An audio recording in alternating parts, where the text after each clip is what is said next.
Guys, yung niluto ko na chicken with cheese. Buksan na natin kasi luto naman na. Tinakpan ko lang kanina nung bago kong kinuha sa oven. Ayan siya, guys. Hindi siya sunog, ha. Sabihin nyo na naman sunog. Hindi po sunog.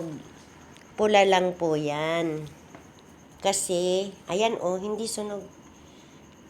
Namumula lang siya. Wow! First time na gumawa ako ng chicken with cheese.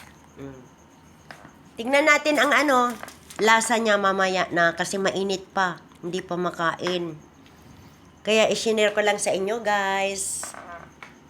Try nyo rin kaya magluto. Ang nilagay ko, ang ingredients ko dyan ay chicken. I-marinate nyo yung chicken sa, siyempre, ricado, asin.